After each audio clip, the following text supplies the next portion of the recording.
క్రీస్తు నామమున అందరికీ వందనాలు తెలియజేస్తూ ఉన్నాను. ప్రియులారా, ఈ సమయంలో మనము దేవుని వాక్యానికి వెళదాము.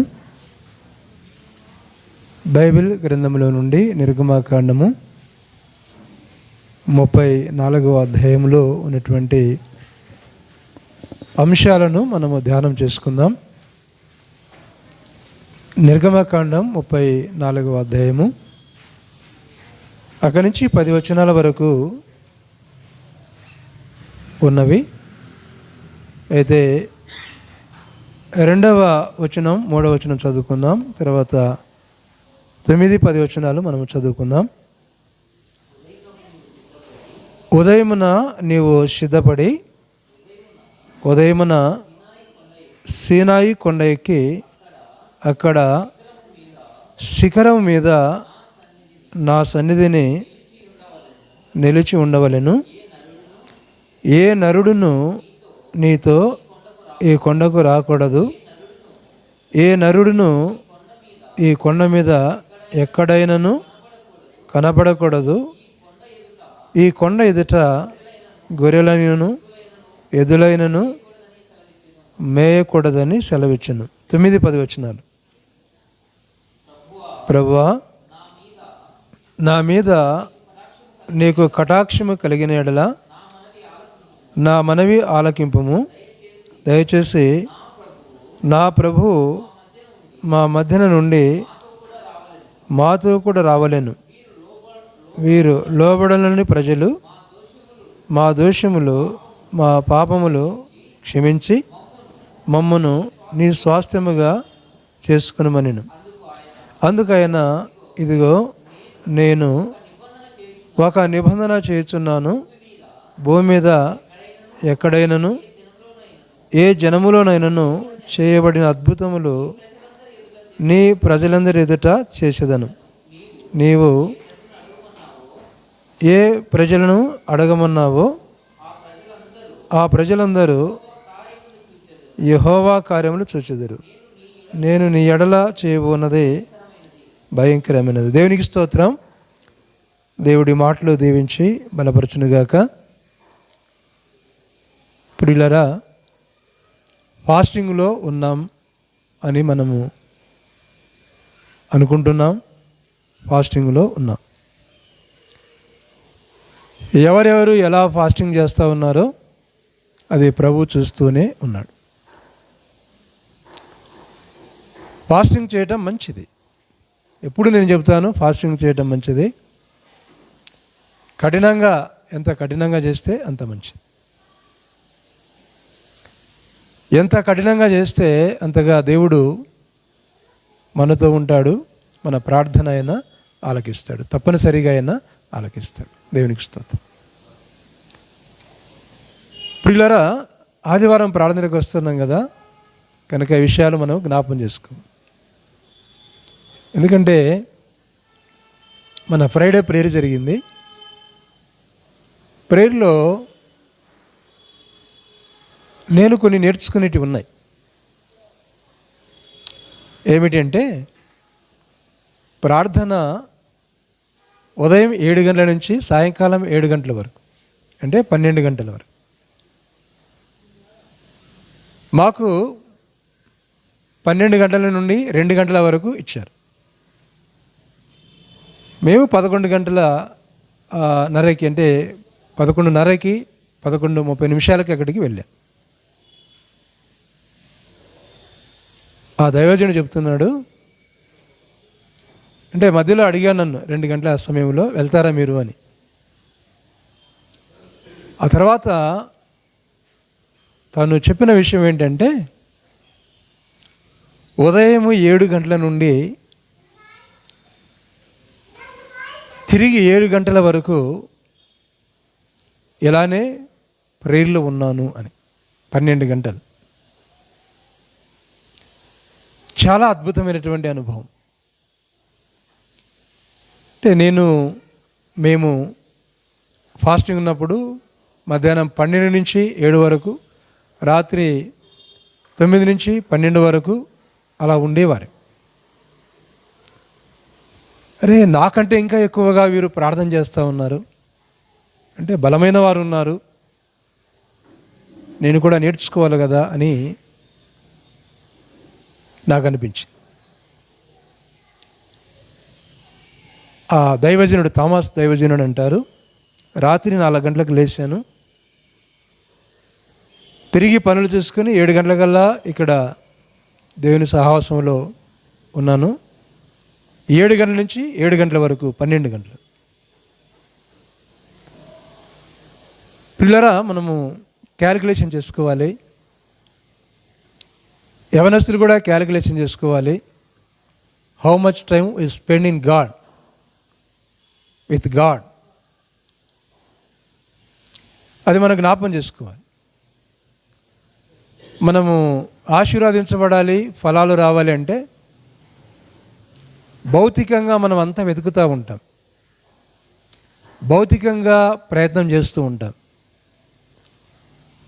భౌతికంగా రాజకీయ నాయకుల దగ్గరికి వెళుతూ ఉంటాం, భౌతికంగా లోకం మీద ఆధారపడుతూ ఉంటాం, భౌతికంగా లంచాలు ఇస్తూ ఉంటాం, ఇలాంటివి మనం చేస్తూ ఉంటాం. అయితే స్పిరిచువల్గా ప్రభు దగ్గర ఇలా గడిపితే గొప్ప దీవెన, గొప్ప ఆశీర్వాదం, గొప్ప దీవెన, గొప్ప ఆశీర్వాదం. అందుకే నేను ఫాస్టింగ్ చేశానంటే ఏదో మధ్యాహ్నం వరకు చేసి మళ్ళీ భోజనం చేసి అయిపోయింది అని అనుకోవద్దు. ప్రభు సహవాసంలో ఈ దైవజనులను మనం జ్ఞాపకం చేసుకోవాలి. 34వ అధ్యాయంలో దేవుడు మోషేతో మాట్లాడుతున్నటువంటి మాట ఏంటంటే, దేవుడు ముందే చెప్పాడు, ఏం చెప్పాడంటే, రేపు ఉదయమున సీనాయి కొండ శిఖరం మీద అక్కడ ఉండాలి అన్నాడు. గుర్తుపెట్టుకోండి, రేపు ఉదయమున అన్నాడు. దేవుడు ఏమైతే చెప్పాడో ఆ విధంగా ఉదయకాల సమయం ముందు, అంటే ఎన్ని గంటలకు వెళ్ళాడో మనకు తెలియదు, ఉదయకాల సమయం ముందు మోషే గారు సీనాయి కొండ మీదకి వెళ్ళాడు. ఆ స్థలము ఎంత పరిశుద్ధమైనది అంటే, దేవుడు ఏ స్థలం దగ్గరికి వస్తాడో ఆ స్థలము కూడా పవిత్రమైందే, పరిశుద్ధమైంది, పవిత్రమైందే, పరిశుద్ధమైనదే. నేను ఇది ఒక మాట చెప్తాను. నేను ఇప్పుడు ఏం బట్టలు అయితే వేసుకున్నానో శుక్రవారం వేసుకున్నాను, శుక్రవారము ధరించాను. ఉదయం ప్రార్థన చేస్తూ ఉంటే తెల్లవారుజాము నాకు అనిపించింది, ప్రభువా ఆ వస్త్రాలు వేసుకొని ప్రార్థనలో ఉన్నాను కదా, ఆదివారం నూతనంగా ఫ్రెష్ బట్టలు ధరించి వెళ్ళాలి కదా, అయితే నీ సన్నిధానంలో కొన్ని గంటలు గడిపాము ఆ వస్త్రాలతో, ఆ వస్త్రాలుతో ఆదివారం వెళితే బాగుంటుంది కదా, ఆ దేవుడి ప్రేరేపణ బట్టి శుక్రవారం వేసుకునేటువంటి వస్త్రాలు మళ్ళీ వేసుకొని వచ్చాను. నాకు అనిపించింది ఏంటంటే, అంటే దేవుని సన్నిధానంలో ఆ వస్త్రాలతో గడిపాము, ప్రభుతో గడిపాము కాబట్టి ఎంత అభిషేకం ఉంటుంది, ఎంత మంచిది. ప్రియులారా, ఇక్కడ మోషే ఆ స్థలానికి వెళ్ళాడు, ఉదయకాల సమయంలో మోషే ఆ స్థలానికి వెళ్ళాడు. తర్వాత ఏ నరుడు అక్కడికి రాకూడదు, తర్వాత ఏ జంతువు కూడా అక్కడ ప్రవేశించకూడదు, గడ్డి మేయకూడదు అని ఇదే భాగాల్లో మనం చూస్తాం. అంటే దేవుడు ప్రత్యక్షమైనటువంటి స్థలం సీనాయి కొండ, దేవుడు ప్రత్యక్షమైనటువంటి స్థలము, అంత అద్భుతమైనటువంటి స్థలము.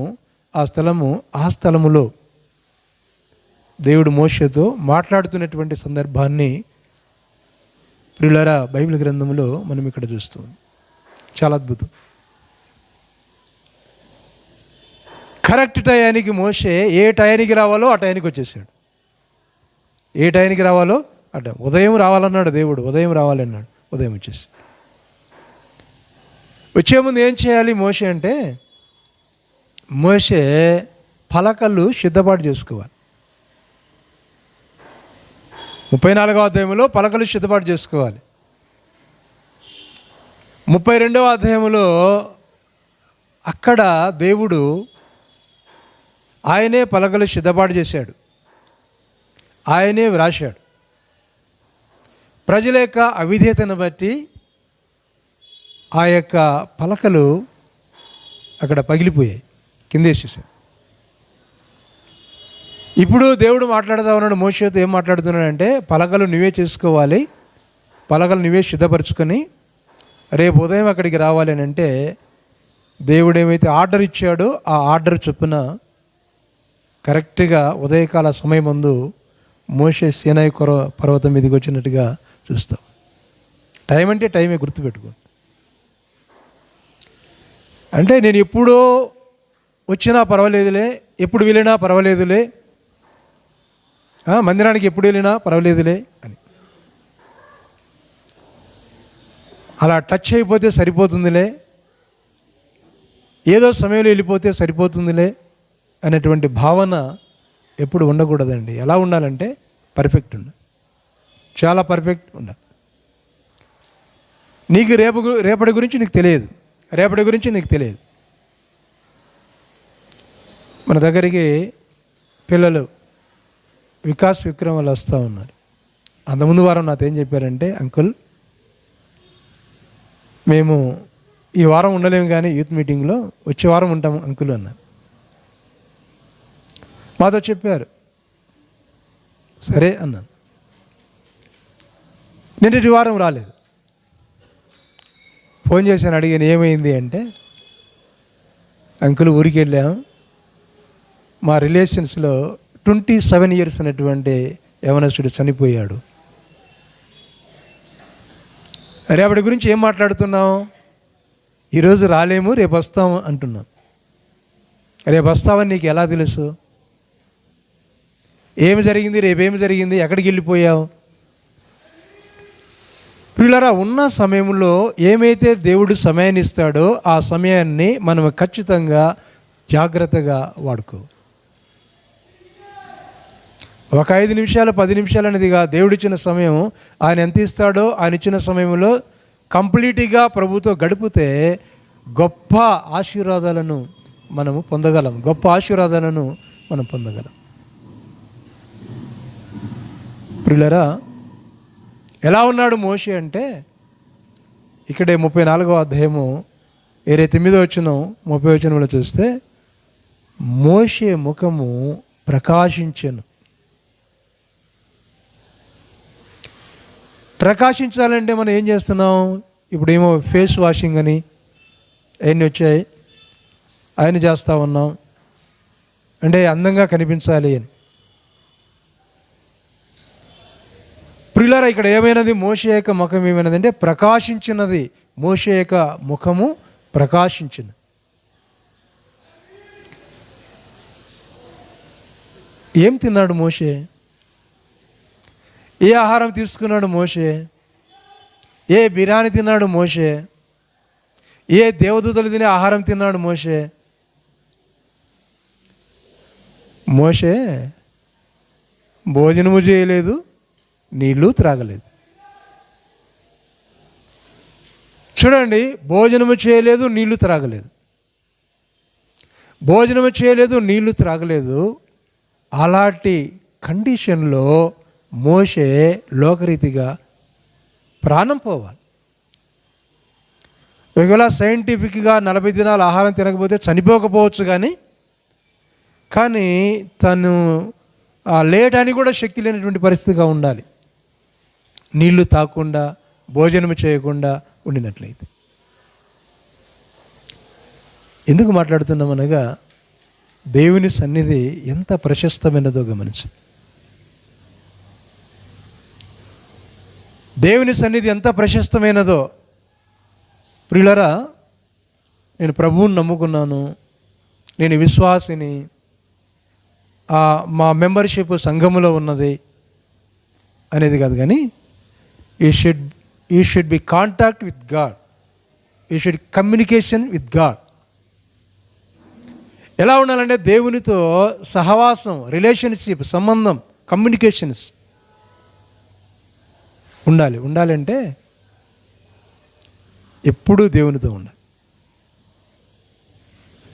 ఎప్పుడూ ప్రార్థనలో ఉండాలి, ఎప్పుడూ ప్రార్థన సహవాసంలో ఉండాలి, ఎప్పుడూ ప్రార్థన చేస్తూ ఉండాలి, ఎక్కువగా దేవునికి సమయాన్ని ఇస్తూ ఉండాలి. అలా ఉన్నట్లయితే మోషేలాగున మనం కూడా తయారవుతాం. మోషే ముఖం ప్రకాశించినది. దేవుడు మోషేకు అక్కడ ఆజ్ఞలు ఇచ్చాడు, 10 ఆజ్ఞలు ఇచ్చాడు. మోషేకు 10 ఆజ్ఞలు ఇచ్చాడు. ఆ సందర్భాన్ని మనం చూస్తూ ఉన్నాం. ఇదే మాట 1 కొరింథీయులకు రాసిన పత్రిక 3వ అధ్యాయం 12వ వచనంలో దేవుని వాక్యము మనం చూస్తే అక్కడ మోషే, ఇశ్రాయేలు ప్రజలు మోషే ముఖాన్ని చూడకుండానట్లు ఆయన ముఖం మీద ముసుగు వేసుకొనెను అని రాయబడింది. ఇశ్రాయేలు ప్రజలు ఆయన ముఖాన్ని చూడకుండా ముసుగు వేసుకొనెను అని అక్కడ పౌలు గారు ఆ విషయాన్ని తెలియపరిచారు. ప్రియులారా, అయితే యేసుక్రీస్తుని గురించి మాట్లాడుతూ ఇంకా ఘనంగా, అంటే ముసుగులేని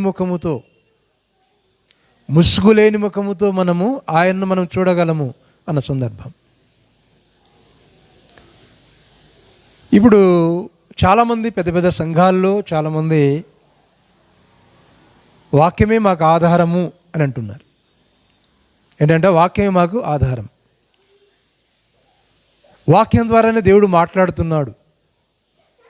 వాక్యం ఎక్కడి నుంచి వస్తుంది? వాక్యం coming from God spirit, God mouth. దేవుని యొక్క నోట్లో నుంచి వచ్చిందే దేవుని వాక్యం, అక్షరాలు. బైబిల్ చదువుతూ ఉన్నాం, అలా కాకుండా స్పిరిచువల్గా దేవునితో మాట్లాడే అనుభవం, దేవుని యొక్క స్వరాన్ని వినే అనుభవానికి రావాలి. అది దేవుడు మాట్లాడతాడా? దేవుని స్వరాన్ని వింటామా? మీరు తర్వాత నన్ను అడగండి, నేను చెప్తాను. అంటే దేవుడు ఎవరికి ప్రత్యక్షంగా కనిపించడు. అది కూడా చెప్తున్నా, దేవుడు ఎవరికి ప్రత్యక్షంగా కనిపించడు. ఎవరైతే అనుభవాన్ని పొందుతారో, అనుభవాన్ని పొందినప్పుడు వారికి తెలుస్తుంది దేవుని స్వరం మెల్లగా నీతో ఎలా మాట్లాడుతుందో, దేవుని స్వరాన్ని నువ్వు ఎలా వినగలుగుతావో. అది ప్రార్థన చేసేవాడికి, ప్రార్థన చేసే వారికి, ఎక్కువగా ప్రభువులో గడిపేవారికి అర్థమవుతుంది. ఈ విషయంలో దైవసేవకులు ఎంతోమంది ఉన్నారు. సమూయేలు కూడా దేవుని యొక్క స్వరాన్ని విన్నాడు. దైవజనులు గొప్పవారు భక్సింగన్న గారు దేవుని స్వరాన్ని వినేవాడు, దేవుని యొక్క మాట వినేవాడు, దేవుని స్వరాన్ని వినేవాడు. ఆయన చెప్పినప్పుడు, ఆయన చెప్పినట్లే అలా వెళ్ళేవాడు. నేను ఒక దైవజనుడిగా చెప్తున్నాను, మనం కూడా దేవుని స్వరాన్ని వింటాం. అంటే మీరు అనొచ్చు దేవుని స్వరం అంటే వాక్యమే అనొచ్చు. వాక్యం ఉంది. వాక్యమే కాదు, ప్రాక్టికల్గా కూడా అనుభవించగలరు. ప్రాక్టికల్గా అనుభవించగలరు, ఆయన స్వరాన్ని వినగలరు, ఆయన మాట వినగలరు. ఆయన ఎలా నిన్ను దర్శిస్తాడో ఆ విధంగా దర్శించగలడు. ఎలా దర్శిస్తాడో ఆ విధంగా దర్శించగలడు. మరియను దర్శించలేదా? యోసేపుని దర్శించలేదా? కొత్త నిబంధన గ్రంథములు. పౌలును దర్శించలేదా? పౌలుతో మాట్లాడలేదా? 2వ అధ్యాయంలో ప్రభు నాకు కనిపించాను అంటాడు కొన్ని సందర్భాల్లో. అంటే దాని అర్థం ఏంటంటే ప్రత్యక్షంగా నీ కాదు, పరోక్షంగా. అది వారికి మాత్రం తెలుసు. ప్రియులారా, జ్ఞాపం చేసుకుందాం. పేతురుని దర్శించలేదా? కొర్నేలును దర్శించలేదా? వారితో మాట్లాడలేదా? జ్ఞాపం చేసుకుందాం. ఏదేమైనా ఎలా ఉన్నదంట? మోషే ముఖము ప్రకాశించింది. ఎందుకనగా ఆయన సీనాయి కొండ మీదకి ఉదయకాల సమయం ముందే వెళ్ళాడు. ప్రియులారా, చాలామంది మనము నిద్రపోతూనే ఉంటాం. ఎందుకనగా రాత్రి వేళ మనము చాలాసేపు మేలుకుంటాం, తెల్లవారుజామున నిద్రపోతూ ఉంటాం. ఎంత మేలుకున్నా ఉదయకాల సమయం ముందు దేవుని సన్నిధానములో గడపటం అన్నది చాలా గొప్ప విషయం. నీకు దేవునికి, మనకు దేవునికి సంబంధము కావాలి అంటే, మనకు దేవునికి సంబంధము కావాలి అంటే ప్రియులరా, మనము దేవునితో ఎక్కువగా గడపాలి, దేవునితో ఎక్కువ గడపాలి. ఉదయకాల సమయం గడపాలి. ఉదయకాల సమయం లేయగానే మనకు దేవుని సన్నిధి జ్ఞాపకం రావాలి, ఆయన సన్నిధి జ్ఞాపకం రావాలి, ఆయనతో గడపాలి. ఉదయం లేగానే జీవన వ్యాపార సంబంధమైన విషయాల్లో చిక్కుకుపోయాడు మనిషి. ఉదయం లేగానే హడావుడి, డ్యూటీ, పిల్లలు, స్కూలు, భోజనాలు, ఇవన్నీ వాటితో సతమతమైపోతున్నాడు మనిషి. వాటితో సతమతమైపోతా ఉన్నాడు మనిషి. సాఫ్ట్వేర్, దాంతో సతమైపోతా ఉన్నాడు మనిషి. నాకు అప్పుడప్పుడు అనిపిస్తుంది, ఉద్యోగం చేసేవాడు బతుకుతున్నాడు, ఉద్యోగం చేయనివాడు కూడా బతుకుతూ ఉన్నాడు. జీతాలు లక్షల రూపాయలు తీసుకునేవాడు బ్రతుకుతూ ఉన్నాడు, జీతాలు లేనివాడు కూడా బ్రతుకుతూ ఉన్నాడు. బ్రతుకుతారండి. ఆయనే కృప చూపిస్తాడు, ఆయనే బ్రతికిస్తాడు. అయితే మనం దేవుని యొక్క సహవాసాన్ని పోగొట్టుకుంటున్నాం, ఆ సంబంధాన్ని పోగొట్టుకుంటున్నాం. కారణం ఏమిటనగా ప్రభువుతో గడపకపోవటం ద్వారా, ప్రభువుతో ఉండకపోవడం ద్వారా, ప్రభుతో గడపక పోవడం ద్వారా ఆ సహవాసాన్ని మనం పోగొట్టుకుంటున్నాం. కీర్తన గ్రంథం 5వ అధ్యాయము 3వ వచనంలో ఒక చక్కటి మాట రాయబడి ఉంది. దావీదు అనుభవం మనం చూద్దాం. అలానే మీరు ఆ మోషే గురించి కంటిన్యూ అవుతుంది. యెహోవా ఉదయమున నా కంఠస్వరము నీకు వినబడును, ఉదయమున నా ప్రార్థన నీ సన్నిధి సిద్ధము చేసి కాచి ఉందును. We are preparing and we are waiting for your answer. We are preparing my petitions, my prayer request. ఎప్పుడండి?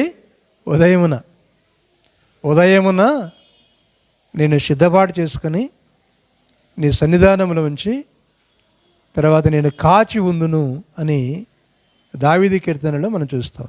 అది టిఫను ఉదయం చేయకపోతే పర్వాలేదని అనుకునేవారు ఎవరన్నా ఉన్నారా? ఉదయం టిఫిన్ చేస్తారు, మధ్యలో స్నాక్స్ తింటారు, మధ్యలో లంచ్ చేస్తారు, మరలా స్నాక్స్ తింటూ ఉంటారు, మరలా డిన్నర్ చేస్తారు. ఇవన్నీ చేస్తాం. కానీ ప్రేయర్ దగ్గరికి రాగానే, ప్రార్థన దగ్గరికి రాగానే ప్రేయర్కు ప్రిఫరెన్స్ లేదు. నీకు మంచిది, నీ కుటుంబానికి మంచిది, మన కుటుంబాలకు ఆశీర్వాదం, మన పిల్లలకు ఆశీర్వాదం, అందరికీ దీవెనలు, మనకు ఆశీర్వాదం. బైబిల్ను ధ్యానం చేయటం, ప్రార్థన చేయటం, ప్రభులో గడపటం. మోషే గారు తెల్లవారుజామున అక్కడికి వెళ్ళారు. దావీదు మహారాజు అంటున్నాడు, నేను తెల్లవారుజామున లేచి ఉదయకాల ముందు నేను ప్రేయర్ రిక్వెస్ట్ ప్రిపేర్ చేసుకొని, ఆయన రాజు కదా, ప్రిపేర్ చేసుకొని, ప్రభువా నీ జవాబు కొరకు నేను కాచి ఉంటాను ప్రభువా అని దావీదు మహారాజు చెప్తా ఉన్నాడు. జ్ఞాపం చేసుకో. హడావుడి మనకి ఏంటండి? హడావుడి, అన్నీ హడావుడి. ఏది జరగదు, ఏది సాధించలేం, ఏది జరగదు, అంతా హడావుడే, వాటిలో ఉంటాం. ఏది జరగదు, ఏది సాధించలేం. అలాంటి పరిస్థితి. అలా ఉండకూడదండి, అలా ఉండ. ప్రియులారా, జ్ఞాపం చేసుకుంది. యెహోషువ గ్రంథం 6వ అధ్యాయం 15వ వచనంలో యెహోషువ కాలంలో వారు తెల్లవారుజామున లేచి అక్కడ బూరలు ఊదుతున్నటువంటి సందర్భాన్ని మనం చూస్తాం. చదవండి అమ్మా దేవుని వాక్యం. 6:15. యాజకులు బూరలు ఊదగా ప్రజలు కేకలు వేసిరి. ఆ బూరల ధ్వని వినినప్పుడు ప్రజలు ఆర్భాటముగా కేకలు వేయగా ప్రాకారం కూలిగెను. 12వ వచనమా. ఉదయమున యెహోషువ లేవగా యాజకులు యెహోవా మందసమును ఎత్తుకొని మోసిరి. ఏడుగురు యాజకులు పొట్టేళ్ల కొమ్ము బూరలను 7 పట్టుకొని నిలువగా యెహోవా మందసమునకు ముందుగా నడుచుచు బూరలు ఊదుచు వచ్చిరి. ఎప్పుడు స్టార్ట్ చేశారండి వాళ్ళు?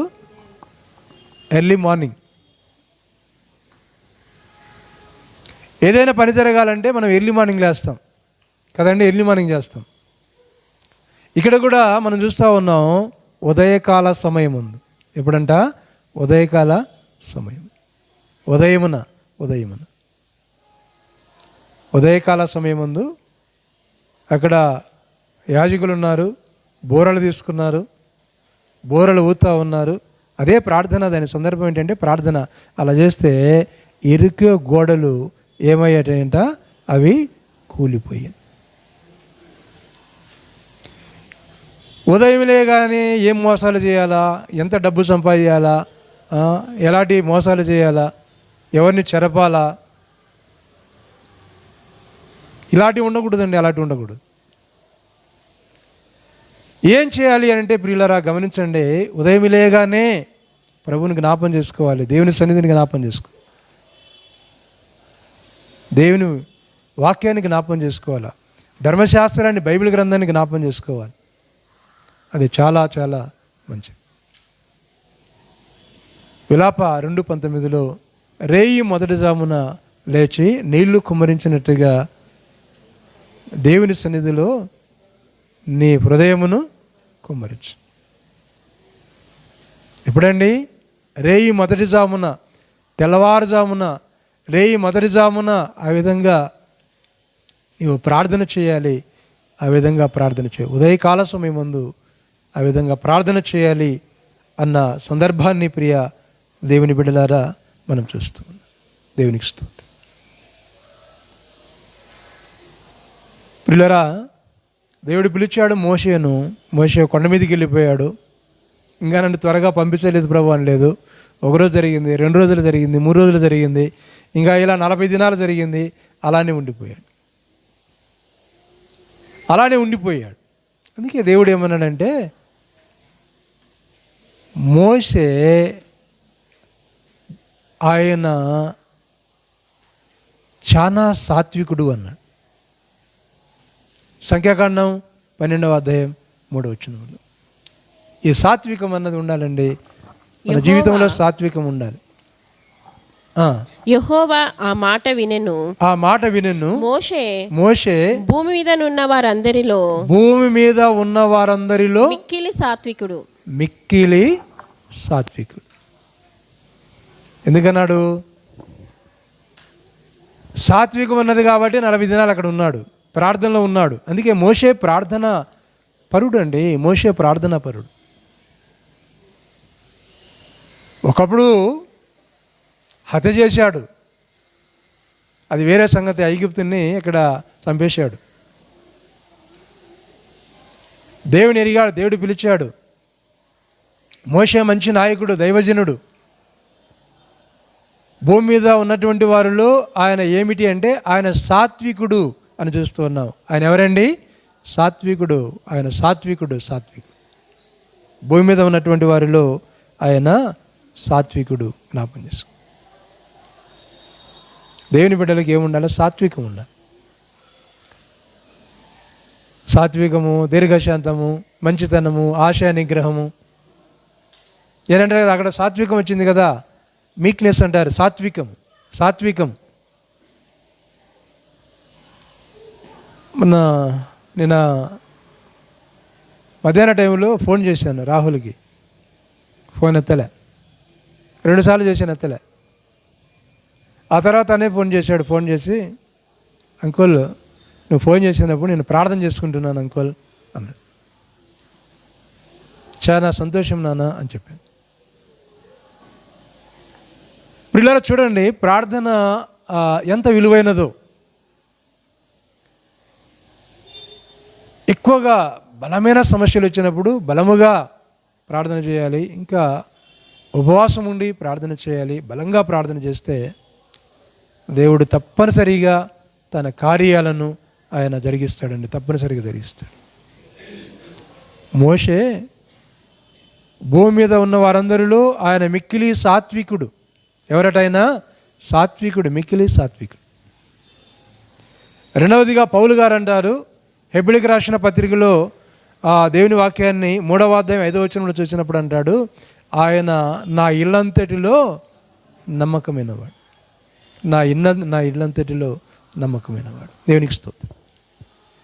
అంటే దేవుని సంఘములో, కుటుంబములో, ఇశ్రాయేలు ప్రజల్లో ఆయన నమ్మకమైన. ఆయన విషయం 2 విషయాలు నేను చెప్తాను. ఏంటంటే 99వ కీర్తనలో ఆయన గురించి కొన్ని విషయాలు ఉన్నాయి. అంటే ఆయన యాజకుడు అని రాయబడి ఉంది. తర్వాత అంటే యాజకుల్లో అహరోను, మోషేను అనే మాట మనం చూస్తాం. తర్వాత సమూయేలు మనకు అక్కడ కనిపిస్తాడు. ఆ విషయాలు 99వ అధ్యాయము 6వ వచనం. ఆయన యాజకులలో మోషే అహరోనులు ఉండిరి. ఆయన నామమును బట్టి ప్రార్థన చేయ వారిలో సమూయేలు ఉండెను. వారు యెహోవాకు మొరపెట్టగా ఆయన వారికి ఉత్తరం ఇచ్చెను. మేఘస్తంభము నుండి ఆయన వారితో మాట్లాడెను. వారు ఆయన శాసనములు అనుసరించిరి. ఏం చేశారండి? దేవుడు ఉత్తరం ఇచ్చాను. ఎక్కడి నుంచి ఉత్తరం ఇచ్చాడండి? మేఘస్తంభములో నుంచి ఉత్తరం ఇచ్చాను. జ్ఞాపం చేసుకోండి. ఎక్కడి నుంచి అండి? మేఘస్తంభముల నుండి ఉత్తరం ఇచ్చాను. ఎంత గొప్ప అద్భుతం! ఒకసారి ఆలోచన చేయండి. ఈయన భూమి మీద ఉన్నాడు, దేవుడు పరలోకంలో ఉన్నాడు. పరలోకమున్న దేవుడు ఒక క్షణములో మనకు ప్రత్యక్షం కాగలడు. ఒక క్షణములో మనకు ప్రత్యక్షం కాగలడు.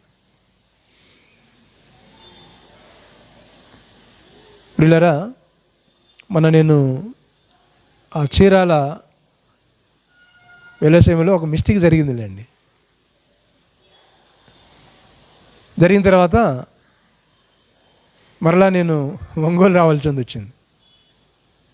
పొరపాటున నెల్లూరులో దిగాను రాత్రి నిద్రపోపులో బస్సు దిగి. నేను అనుకుంటున్నా ఇది చీరాలి అనుకుంటున్నా. నా కోసం వాళ్ళు వచ్చి ఎతుకులాడుతూ ఉన్నారు.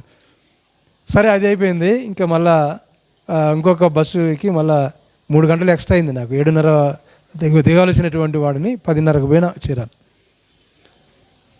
సరే, ఇంకా ఆర్టీసీ బస్సు అక్కడే మళ్ళీ నెల్లూరులో ఎక్కి పోతుంటే ఒక చెరువు వస్తూ ఉండే. ఆ చెరువులో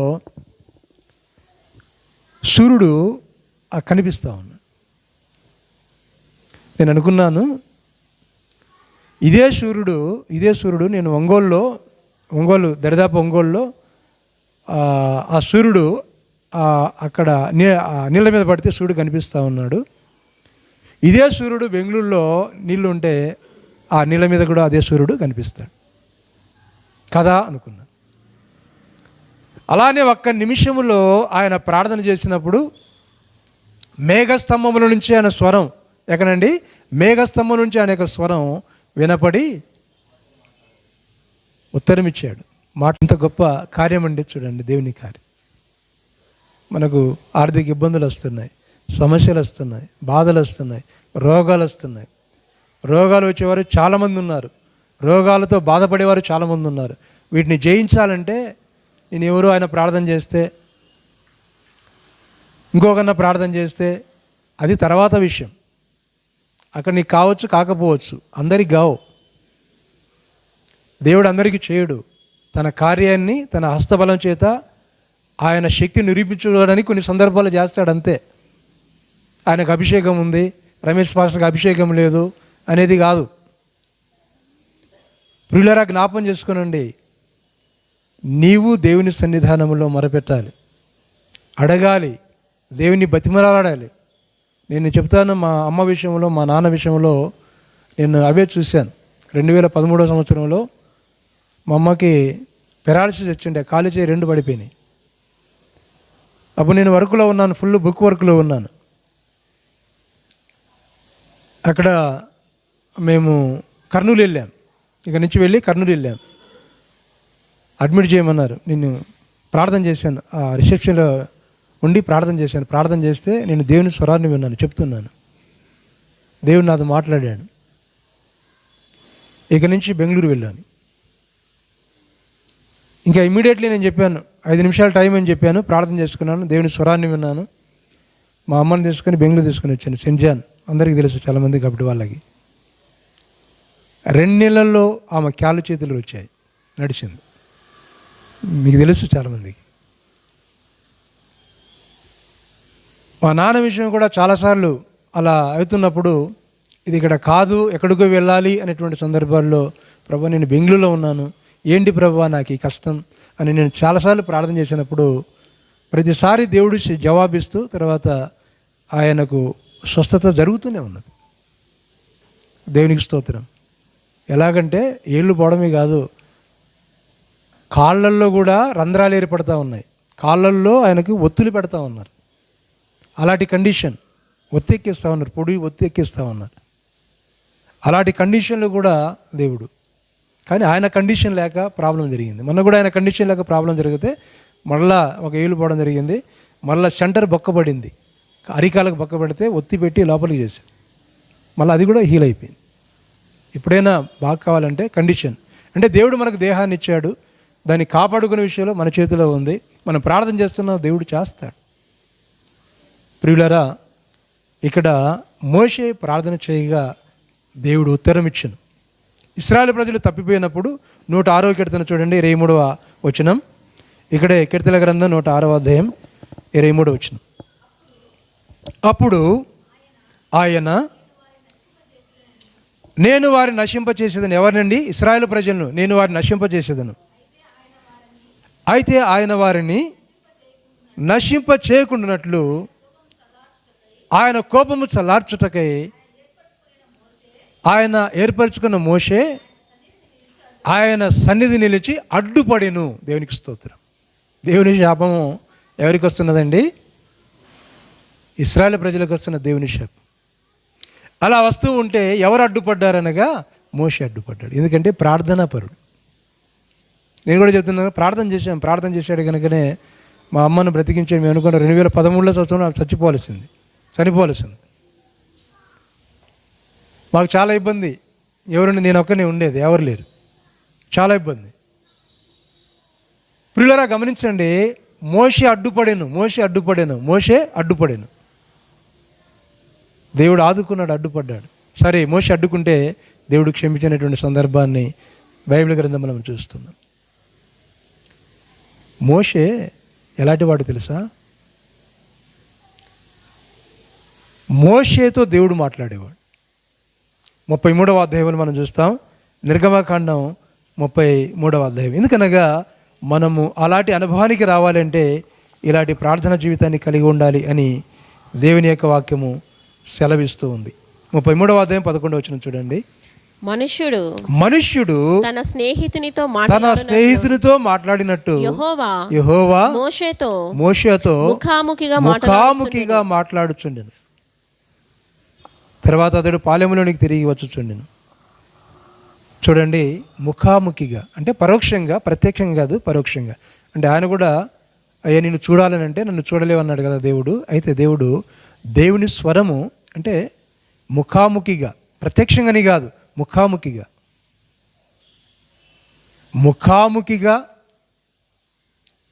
ఆయన దేవుని స్వరాన్ని విన్నాడండి మోషే. కారణం ఏంటి అంటే, రేపు ఉదయం అక్కడ ఉండాలంటే ఉన్నాడు. గమనించండి, రేపు అక్కడ ఉండాలంటే ఉండాలి. కొంతమంది ప్రార్థనకు రాలేదని చెప్తూ ఉంటాను, రారు, ఏమో చెప్తూ ఉంటారు కారణాలు. నా కోసం కాదు, నీ కోసం రావాలా. మా కోసం కాదు, మీకోసం రావాలి. ప్రియులరా, 10 గంటల కంటే 11 గంటలకు వస్తాం, 11:30కు వస్తాం. మోషేతో దేవుడు ఏమన్నాడు? ఉదయకాల సందు ఆ శిఖరం మీద ఉండన్నాడు. కరెక్ట్గా ఆ పలకలను సిద్ధపాటు చేసుకొని అక్కడ ఉన్నాడు.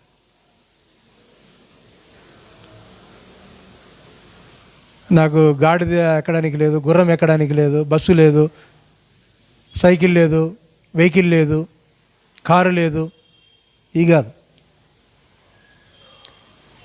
ప్రియులారా, ఆయన నడిపిస్తాడు. ఆయన ఎక్కడికి వెళ్ళాడండి? సీనాయి పర్వతం మీదకి వెళ్ళాడండి. ఎక్కిపోవాలి పైకి, మామూలు కాదు. మేము ఇంటర్మీడియట్ చదువుకునేటప్పుడు హిమాలయ పర్వతాల గురించి ఇంగ్లీష్ ఒక పోర్షన్ ఉండే. అది కొంతమంది క్లైంబింగ్ అంటుంది, కొంతమంది అప్పుడు ఎక్కారు, సైంటిస్ట్ ఎక్కారని అక్కడ చెప్పేవాళ్ళు ఆ హిమాలయ పర్వతాల మీదకి ఎక్కే విధానం. ఇప్పుడు టీవీలో డిస్కవర్లో చాలా చూపిస్తూ ఉంటారు. ఈయన సీనాయి పర్వతం మీద ఎక్కడంటే మామూలు విషయమా? కొండలు ఉన్నాయి, రాళ్ళు ఉన్నాయి, రెప్పలు ఉన్నాయి, అక్కడ జంతువులు ఉన్నాయి. కొండ మీదకి, సీనాయి కొండ మీదకి నేను అక్కడికి వస్తానన్నాడు ప్రభు. కాబట్టి అవన్నీ ఏమి లెక్క చేయలే. దేవుడు చెప్పాడు అక్కడికి వెళ్ళాలి, కాబట్టి అక్కడికి వెళ్ళాడు. 34వ అధ్యాయంలో ద్వితీయోపదేశకాండములో ఉంటుంది. 34వ అధ్యాయంలో 12వ వచనంలో మోషే లాంటి ప్రవక్త ఇశ్రాయేలు ప్రజల్లో ఇక లేరు అని రాయబడు. గ్రేట్. మోషే లాంటి ప్రవక్త ఇది వరకు పుట్టలేదు. కొన్ని గంటలండి ప్రభుతో, 40 దినాలు ప్రభుతో ఉన్నాడండి, అన్నపానము లేక ఉన్నారండి ఆయన. కాబట్టి అలాంటి ప్రవక్త పుట్టలేదు అంటున్నాడు. అలాంటి ప్రవక్త పుట్టలేదు, జ్ఞాపం చేసుకో. అంటే దేవునితో మాట్లాడినటువంటి ప్రవక్త అని రాయబడింది అక్కడ. ఏంటండి? దేవునితో మాట్లాడినటువంటి ప్రవక్త అని రాయబడింది, జ్ఞాపం చేసుకో. దేవునికి స్తోత్రం. ప్రియులరా, అందుకే నిర్గమాకాండం 17వ అధ్యాయంలో ఆయన ప్రార్థన పరుడు ఎందుకు చెప్తున్నామంటే, అక్కడ యుద్ధానికి వెళ్ళినప్పుడు అక్కడ యెహోషువ హూరులు వారు ఇంకా ఈయన చూడలేకపోయి, ఎందుకంటే ప్రార్థనలో చేయి పైకి ఎత్తినప్పుడు విజయం ఎవరికి? ఇశ్రాయేలుకు. చేయి దింపినప్పుడు ఎవరికి? ఎంత చేయి పని పెట్టుకుంటాడండి ఆయన చేయి పైకి? ఎవరండి? మోషే. మానవుడు కనుక కొన్ని సందర్భాల్లో ఇంకా చేయి కిందికి పెట్టుకోవాలి. ఒకవేళ మనం ఇట్లే పెట్టుకుంటే ఇంకా రక్తం ఆడదు. ఇట్లే పెడితే రక్తం ఆడదు. దించుతూ ఉంటాం, పైకి పెడతా ఉంటాం, దించుతూ ఉంటాం. బైబిల్ ఒక మాట ఉంటుంది కదా, సడలిన చేతులు వడిలిన మోకాళ్ళను బలపరచుడి అని. పురుషుల గురించి మాట్లాడుతూ ఏమన్నాడండి? పురుషులు చేతులెత్తి ప్రార్థన చేయండి అన్నాడు. పురుషులు చేతులెత్తి ప్రార్థన చేయండి అన్నాడు, జ్ఞాపం చేసుకుంది. కాబట్టి మోషే చేతులు ఇంకా ఉదయం నుంచి స్టార్ట్ అయింది యుద్ధం. అమాలేయులతో ఉదయం నుంచి స్టార్ట్ అయింది యుద్ధం. చేతులు అట్లే పెట్టుకున్నాడు. అప్పుడప్పుడు చేయి కిందికి దించాడంటే ఓటమి. అప్పుడేమవుతుంది? అవమానం. అర్థమైందా మీకు? చెయ్యి కిందికి వస్తే ఏమవుతుంది? అవమానం. ఒక్కసారి ఓడిపోయినా కూడా ఓటమే. అందుకే ఆయన ఒక రాయి మీద కూర్చోబెట్టి యెహోషువ హూరులు వచ్చి చెయ్యి అట్లే పట్టుకున్నారు. యుద్ధంలో విజయాన్ని పొందేంతవరకు. అంటే ఆయన ప్రార్థన ఎంతవరకు చేశాడనంటే, మోషే విజయాన్ని పొందేంత వరకు ప్రార్థన చేశాడు. దేవునికి స్తోత్రం, హల్లెలూయా. విజయాన్ని పొందేంత వరకు ప్రార్థన చేశాడు. నిర్గమకాండం 17వ అధ్యాయంలో వ్రాయబడి ఉంది. దేవుడు మోషే గురించి మాట్లాడుతూ, యేసుక్రీస్తు గురించి మాట్లాడుతూ ముగిస్తూ ఉన్నాను. అక్కడ కొన్ని విషయాలు చెప్పాడు. ఎక్కడనగా ద్వితీయోపదేశకాండం 18వ అధ్యాయం 16-18 వచనాలు. ద్వితీయోపదేశకాండం 18వ అధ్యాయం 16-18 వచనాలు. ఈ గొప్ప అగ్ని నాకు ఇకను కనబడకుండును గాక అని చెప్పి తిని అనగా దేవుడు ఆ సమయమున నీ దేవుడైన యెహోవాను నీవు అడిగిన వాటన్నిటి చొప్పున నీ దేవుడైన యెహోవా నీ మధ్యను నా వంటి ప్రవక్తను నీ సహోదరుల్లో నీ కొరకు పుట్టించును. ఆయన మాట మీరు వినవలెను. మరి యెహోవా నాతో ఇట్లనెను, వారు చెప్పిన మాట మంచిది, వారి సహోదరులలో నీ వంటి ప్రవక్తను వారి కొరకు పుట్టించుందరు. దేవునికి స్తోత్రం, హల్లెలూయా. నీ వంటి ప్రవక్త ఎవరున్నాడండి? మోషే ఉన్నాడు. నీ వంటి ప్రవక్త అంటే జీసస్. జ్ఞాపకం చేసుకో. యేసుప్రభువుని కూడా ప్రవక్త అంటాం. ఇక్కడ మోషేను ఏమన్నాం? ప్రవక్త అన్నాం, యాజకుడు అన్నాం. 99వ కీర్తనలో ఆయన యాజకుడు, అహరోనుతో కూడుకున్నటువంటి వాడు యాజకుడిగా చూస్తూ, ప్రార్థనాపరుడుగా చూస్తూ. ప్రియులారా, ఇక్కడ ఏమి రాయబడి ఉన్నది? ఇక్కడ నీ వంటి ప్రవక్తను పుట్టించదు. నీ వంటి ప్రవక్త అంటే మనలో పుడతాడు నీ వంటి ప్రవక్త. దీని గురించి వైద్యుడైన లూకా కూడా చెప్పాడు. అపోస్తల కార్యం 3వ అధ్యాయము 22 నుంచి 26 వరకు ఆ విషయాలు రాయబడ్డాయి. అక్కడ దీని క్లారిఫికేషన్ ఉంటుంది. చూడండి, అపోస్తల కార్యం 3వ అధ్యాయం 22 నుంచి.